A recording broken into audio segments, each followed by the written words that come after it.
I'm actually the type to send cute good morning text. Mm. Um, but something I learned from my last ex is that not every single girl likes it. Like I had this like a notion thinking like that every girl wants to wake up with the cute good morning text. When they wake up, they're gonna wake up to this cute good morning text and it's gonna make. Hi, we're the Memory Club podcast, and we're like a book club, but we share memories instead of a book. And my name is Vit. And my name is James, his co-host. And today we have a special guest. Her name is Lily. So welcome, Lily. You're Hi. welcome. Thanks for the welcome. I'm excited to be here. Awesome, awesome. Okay, so today we're recording a little bit before Christmas, but holiday season is coming. And so today we just wanted to share our favorite holiday snacks. So why don't you share yours first, Viet? So I actually got hot chocolate, and it is a sea salt caramel. So it's pretty good. Yeah. Okay. This sounds good. That does sound good. I like that. I actually also have hot chocolate. This one's from Starbucks. This actually specific one doesn't taste that great, so not sponsored or anything. Damn. But in terms of flavors, I really like a peppermint hot chocolate. Ooh, It's probably my favorite. very holiday. Um, I like that we all brought something to drink rather than like Yeah. candies or something like that. But I have eggnog here. I actually have a story. So in Korea, we don't drink eggnog. And I tried this for the first time when I came to America. And they're like, oh, we drink this in Christmas or something like, and I tried it. I'm like, dude, this is so good. I don't know why they don't eat this or they don't drink this in Korea. So yeah, this is one of my favorite and most memorable holiday snack. I love that. I feel like I don't know many people who like eggnog, Uh, even though it's a very iconic holiday drink. I think, yeah, I don't know. I think it's because like a lot of my Asian friends don't really drink it. I think it's more like a Mm-hmm. non-Asian holiday Mm-hmm. snack. All right, so moving on, we're gonna go into our topic. So today's topic, we're gonna be talking about when someone overreacted. So, it's like everybody can have an overreaction. I feel like I overreact a lot of the times. Um, and everybody does it, and it's just something part of our life. But today we're just gonna talk about when someone else in our life just kind of completely overreacted to some really small incident. So I'll go first, okay? So this was back in my undergrad time, and as you guys all know, I'm very forgetful. Like I leave things everywhere. So I left my house and I left my house key, and so I was locked out. And so I had to call my roommate. I was like, "Hey, like, can you come back to the house like to unlock the door because I didn't have my house key." And my friend was at a dance practice, and so he was like, I'll be there in like 30 minutes. Um, and so that's what he called. And then I was like, okay, okay, yeah, just give me a call when you're here. And I was just sitting in front of the door for 30 minutes. I was bored, so I hit up a friend that was like living near me to get boba, right? And so my friend picked me up. We went to a boba shop, and while I was getting boba with her, my phone died. And I hung out with her for like an hour, hour and a half, and then she drops me off. And by the time I got home, my friend was already home, right? So I get home and I walk in and I'm like, "What's up?" And he doesn't say anything. And I was like, okay, all right, just go to my room, right? And I'm just chilling, Mm-hmm. listening to music. And then he comes like marching down my room, right? And he's like, "James, you need to stop eating bananas." And I'm just like, what? you know? It's like, what? Where is this coming from? And I'm like, okay, why? And he's like, you're making the entire house stink. Because you know how, okay, when you eat banana and you have the banana peels and you throw it in the trash, it does stink a little bit, right? But then like I throw it in the kitchen and sometimes because I'm like eating and walking around the house and throw it in the kitchen trash can. And he doesn't even, his room's not even close to the kitchen. It's like super far. You can't even smell anything from that room. And he's like getting mad. He's like, well, it's like it's not my fault, like I'm not gonna stop eating banana just because of that. And he's like, I don't care. Like, you need to do something about it. And I'm just like, what the heck is this guy's problem? And so, and he walks out, right? And he's like, storms out. I'm like, what the heck? And then I start charging my phone, and I see that he left, like he made phone calls, he left messages. He's like, oh, I'm here, I'm here, I'm here. And I find out later that he actually had to cut his dance practice short just so that he can unlock the door for me. But then Oh, no. by the time he got home, I wasn't there, even though he had to cut it short to get home for me, right? So I'm like, oh my god, this guy couldn't just tell me that he was mad that I wasn't home, but he had to tell me that he was getting mad at me for eating bananas. So I was like, oh my gosh, this guy is. So I was like, okay, you know what? It is my fault. So I straight up walked up to him. I'm like, hey man, like I'm sorry that I wasn't home, even though I asked you to come home to like unlock the door for me, and like yeah, I'm sorry about that. He's just kind of like, it's not that. I just don't want to smell bananas. And then he just kind of like acts like it wasn't that, right? But then it's clearly like he's like, okay, like he's like kind of giving body signs that he has forgiven me. So I'm just like, okay. But that was one time like in my life where my friend was like just completely overreacted to something so small. Oh.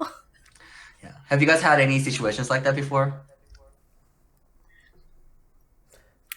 I feel like it's kind of common that maybe people will be bothered about something else. Right? And then it just takes like a small incident to kind of like unleash everything. Yeah. So I feel like I've been in that situation before. Mm-hmm. But I think it's good you kind of reflected. You're like, oh, okay, maybe this has something to do with it. Mm-hmm. So yeah, I think I've definitely been there before.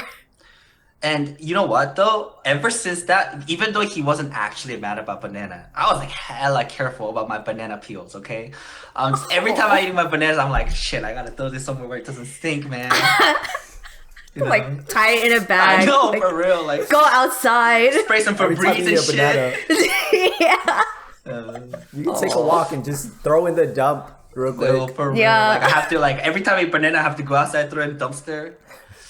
Yeah, but that's the part of like undergrad life when you have like roommate and shit. So that's what You it know what's is. funny? Gosh. You know what's funny? When you started telling me the story, or you like kind of pitched me the story, I was like, wait, there's no way someone could get like mad at someone just for eating a banana. I was like super curious. I was like, dude, I'm ready for this episode, just to see what it was. But yeah, that makes more sense. Because I feel like this is the typical like Karen trope. Like they would get mad at something else, but it's like another problem like lingering within themselves, and they don't know how to deal with it themselves. So they kind of have this outburst towards like another individual or like the environment, and they're just acting out just because they don't know how to take care of themselves, or they don't realize it themselves. So I feel like it's not about the banana really. It's more about That's so something else. funny. Yeah. So it's kind of funny, and that's an interesting story actually. And I was really proud, honestly, because I was like thinking that banana wasn't the problem. I recognized the issue. I realized I fucked up. So I was really proud of myself. But It's funny. It's good. yeah. So You know Lily, what's why don't you funny? share? Go ahead. Go ahead. I was gonna say, you know what's funny? I feel like I would have been kind of petty. I've been like, dude, this guy can't even tell me he's mad at something else. I would have been like a little bit petty. I was like, what? I'm gonna start eating more bananas maybe. No. Start eating a banana in front of him. Hey, what's up? Like maybe, Oh no. maybe back in undergrad I might do that, but yeah, I don't know. Yeah, that's all. That's all I had to say. All right, Lily, why don't you share your story? Okay. I guess mine's a little, maybe a little bit more serious than banana. Okay. But definitely a time when I felt like someone was overreacting. And I think I want to preface this by saying, like, whether or not you think someone's overreacting, it's subjective, right? Mm. You know, so it's like That you is. could think they're overreacting, but you know, after maybe some reflection, you're like, okay, it's valid, sure. Yeah. But my story takes place, I say, maybe like 2 years ago.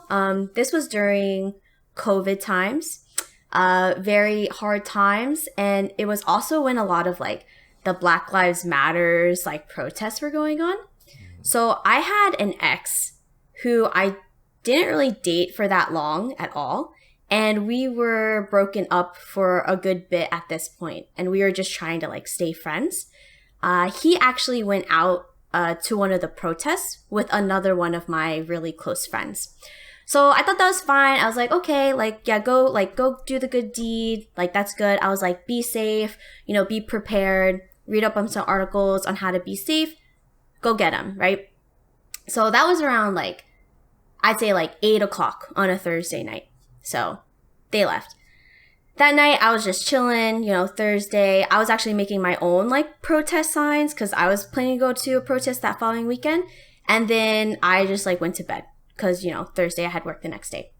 So when I woke up, it was like, it was probably like 6:30 a.m. or something like that. I checked my phone, and the very first thing I see is a text message from him. And it was at like 3:30 a.m. and it said, made it home safe. Thanks a lot for checking in. And I was like, oh, okay. Because I definitely did not check in with him. So the first thing I did, I was just like, oh no, like he seems upset. So I call him. Like I immediately call him. He was not in a good mood. He was actually very, very mad at me. Wait, And you I had called him to, yeah, I called him. Like at it was the 6:30? first.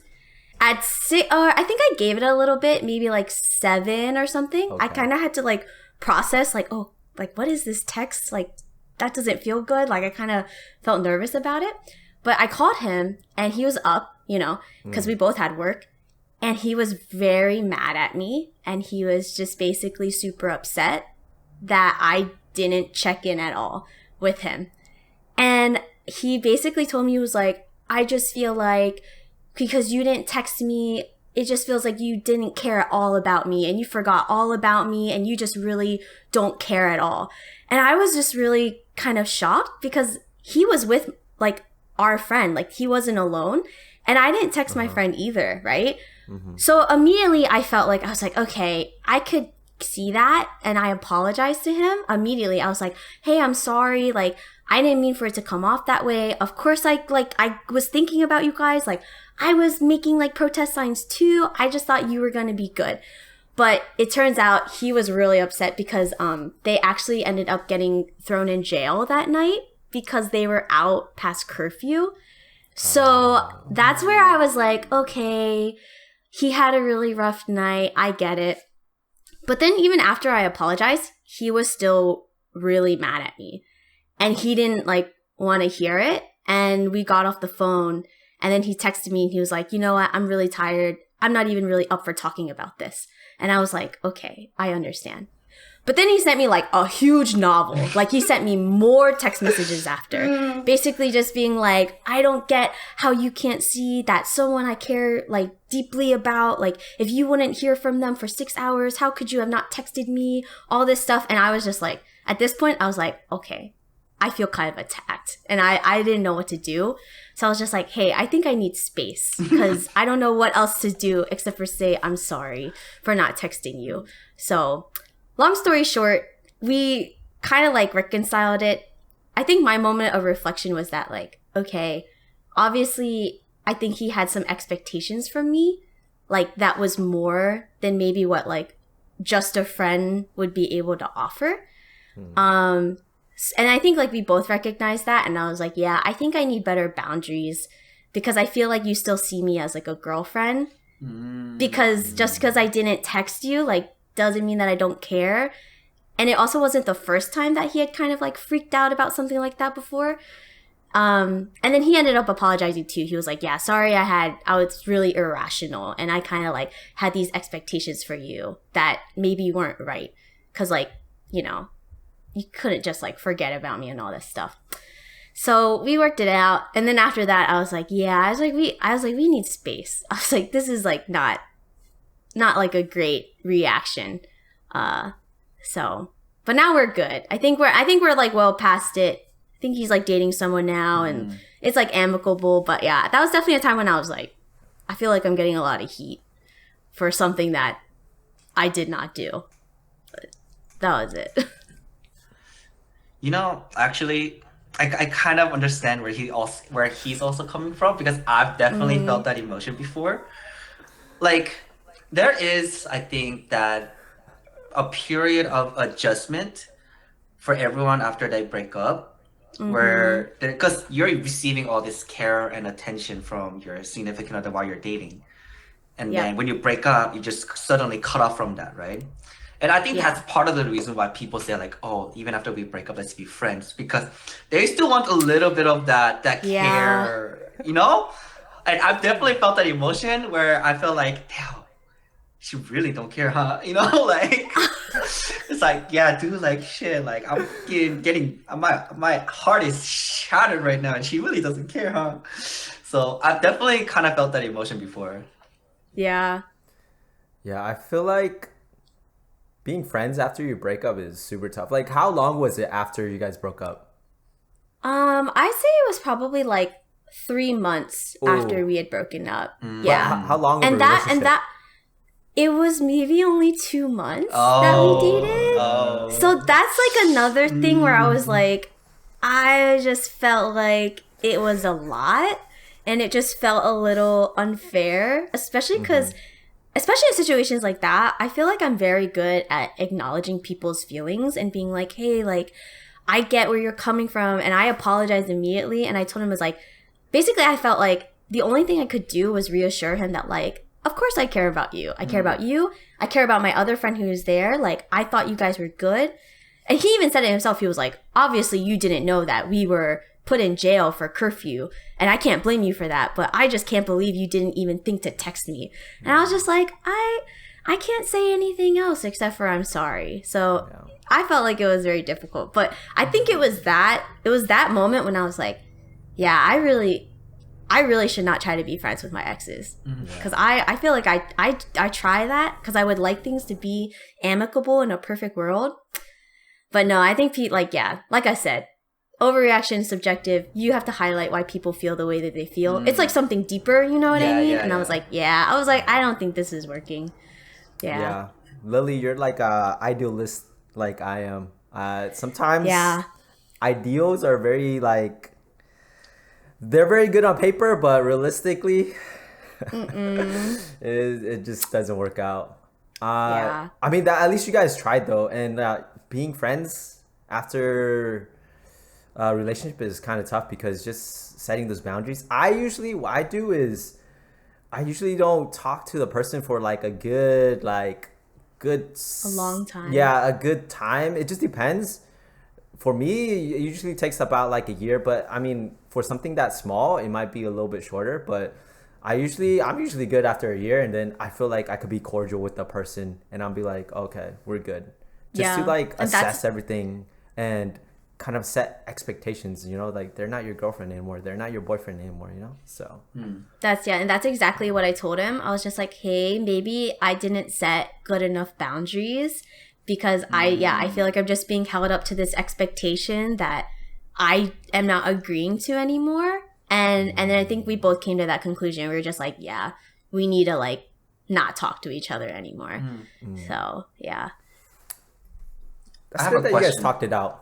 Yeah. What's your question, James? I have a question then. So then, let's say if you stay friends with your ex, right? Do you feel like that it's unfair for that person to still have that kind of expectations a little bit, or do you feel like it's fair but it's just not right? I feel like you can't ever, when it comes to emotions, I feel like there's no fair and unfair, right? Because people are gonna feel how they feel, and that's what I learned from it, right? Like, in that moment, I even told him, I was like, I feel like how you're handling this is very unfair. Like, it feels unfair. And I acknowledge that came from a place of feeling attacked, because I definitely felt attacked. I felt like I was being told, you did something wrong by not texting me. But yeah, you can't blame someone for how they feel, but I think where it is unfair is, I guess, really blaming someone else for not meeting your expectations on how you want them to act. You know what I mean? Like, that's unfair. You can still feel hurt. You can still be wishful and like miss those kinds of emotions and stuff like that. But it's when you start expecting people to change or act differently, that's where it's like, yeah, okay, that's unfair. I can't. Oh, that makes Yeah, I sense. can't do That that. makes Yeah. sense. That makes sense. I do like that. Yeah. Y'all have anything else on this topic? Or this memory?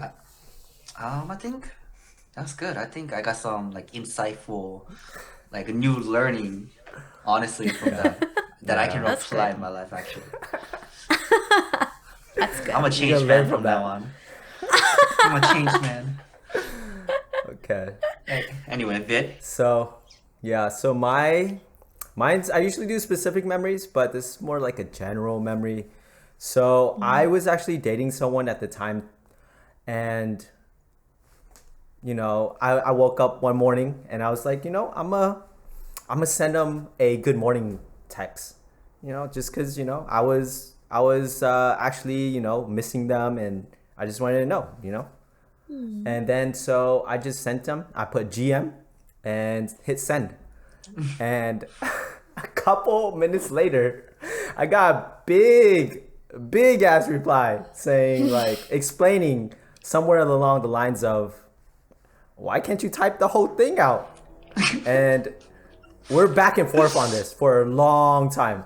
And I was like, wait, I'm so like confused because I don't understand. They're the same thing. It's like if I were to say, I were to ask you to spell out, like, laugh out loud every time you laugh at my jokes. That's like, dude, it means the same thing, for me at least.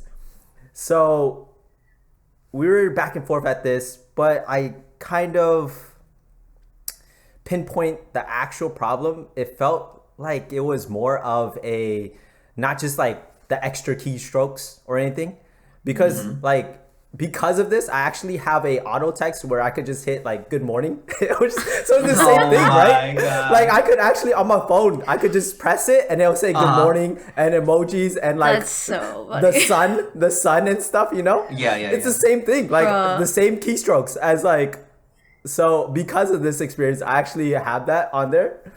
But I felt like it was more of a, they're saying to me that they want me to put more effort in whatever that is.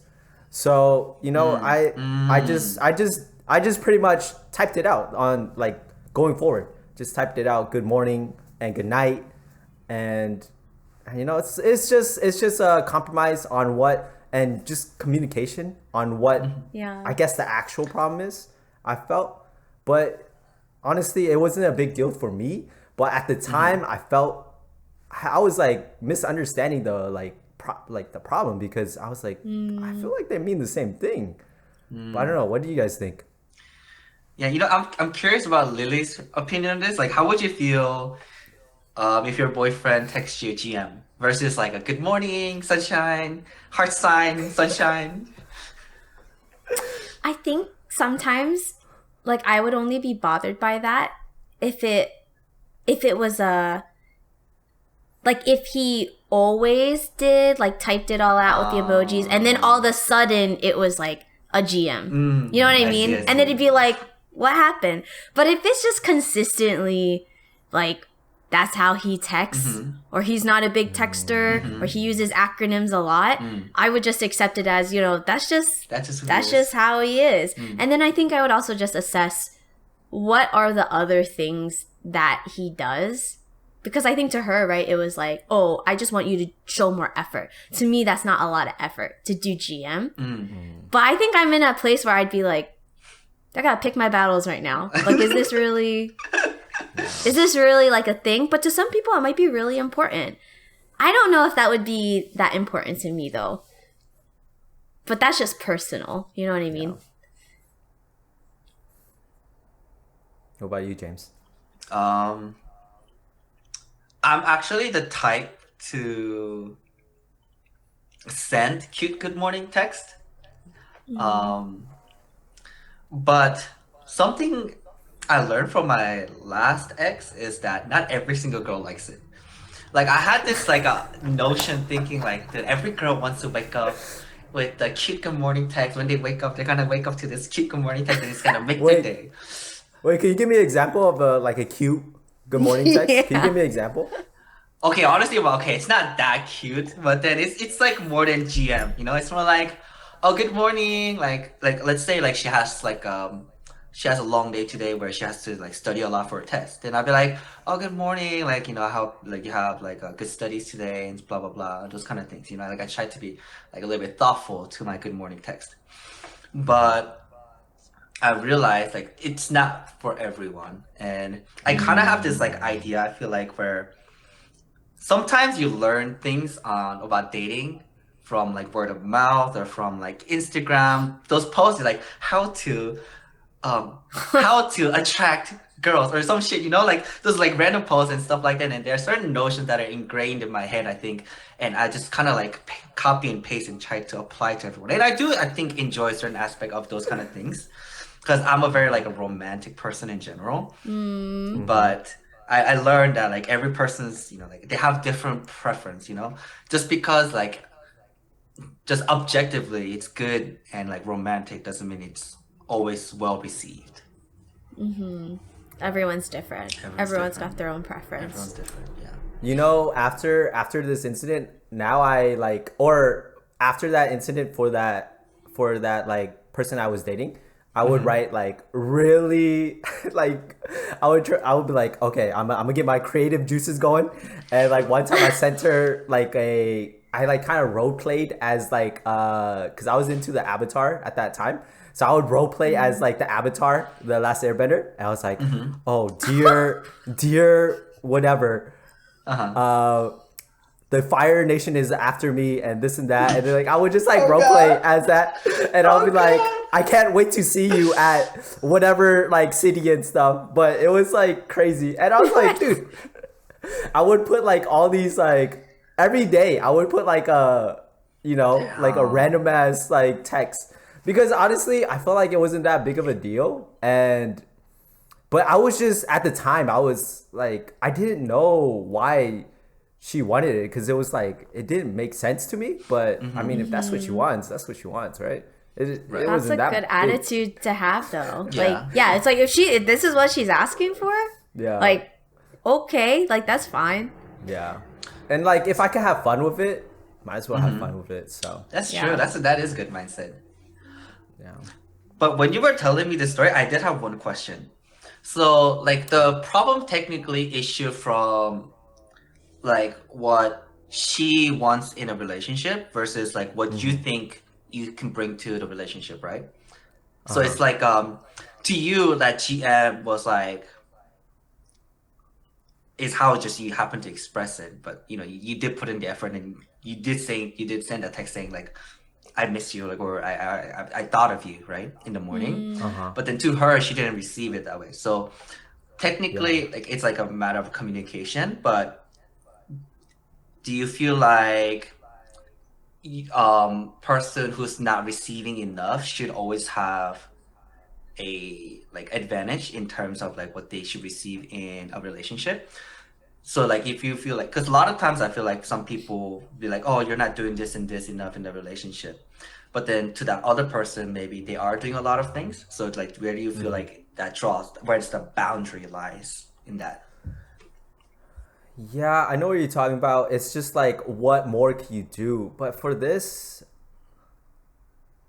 for this instance, I felt I did a lot in a sense of other aspects of our relationship. So Mm-hmm. that's why I was very confused Right. on her questioning my effort. Yeah, because And I know you, so and I know like you yeah, do definitely put in a lot of effort yeah. into your yeah, like relationships. I upkeep almost all my relationships, you know? So I didn't understand that aspect, but it was at the same time, I'm like, it's not that big of a deal because I could do it. If it was Mm-hmm. something Mm-hmm. more, I guess, resource intensive where I'm in my, I don't know if I could do it with my work, you know, like personal life balance and things like that. Maybe I might have to communicate. I don't know if I could do this. Could we find like a middle ground or something because, you know. But I don't know. Yeah, it's kind of tough to have that middle ground and communicate with the person, That what is. you could provide and whatnot.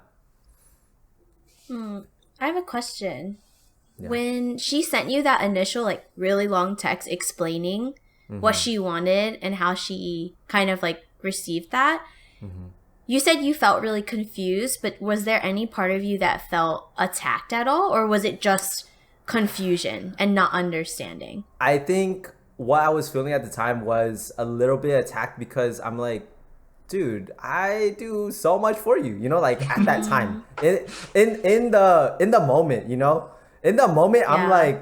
I'm like kind of like I was a little bit annoyed. I was like, why? I don't understand because it's like a mix of confusion and being a little bit attacked because for me, in my perspective, I did a lot for her, you know, and it didn't make sense for me to, yeah, if I was a bad boyfriend and I did this and it was just like a cherry on top, I could understand that. But Yeah. in my perspective, I wasn't a bad boyfriend. So that's why I was like, I was very confused and a little bit attacked. And that's why I felt like this relationship, it was just like a lot of attacks, you know, and it was just, we had another thing, this was long distance. So communication was a little bit tough too. So yeah, but yeah, pretty much it. That makes sense. Yeah. I think it shows a lot of growth, though, that you're able just to think about it and be like, it's not that much more effort for me to do it. And it's what she wants. And even though you don't get it and it's not how you would feel about it and you wouldn't, like, I think some people would be like, oh, it's so nitpicky. Like, it's not a big deal. You know what I mean? And some boyfriends would say that. Like, some boyfriends would literally be like, this is not a big deal. Get over it. There could be worse things that I'm doing. But I think a lot of people would be very appreciative that you're just like, yeah, why not? I'll do it. It's fine. Like, it's what she wants. I'll do it. I wouldn't say Even if I it wasn't was, like that immediately. Even yeah, I though it wouldn't wasn't say I like was that like that. immediately. I'm just saying I wasn't like that immediately. I'm gonna say that because Yeah. at the time I had a little bit more of like, you know, I was more in my ways in a sense, and it was more stubbornness. So I was like, Yeah. wait, why are you doing this? Like, it was, you know, it was a me against her kind of deal instead of, you know, what can we do together? But yeah. Yeah, I feel like I've been there. He's like, I will remember this in my podcast a couple years from now. I'm gonna talk about you.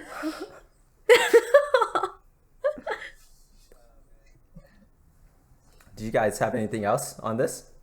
I think that was it. Yeah, These are some good overreaction stories. Yeah, Yeah. they're really good. Well, Lily, thanks for being here, and James, thanks for being my co-host. That's cute. Yeah, Lily, thanks again for coming through. Yep. Honestly, Of course. it was a little different having a third, like a guest, and just adding a new dynamic. That's cool. I liked it. New perspectives, other New perspectives for Good. sure. That's what I love. I love perspective. It's my favorite thing. All right. All right. Again, I'm Vit, and we're the podcast. We're the Memory Club podcast. And my name is James, and And I'm Lily. And I'm happy to be here. all right. Thanks everyone for watching. All right. Thank you. Peace.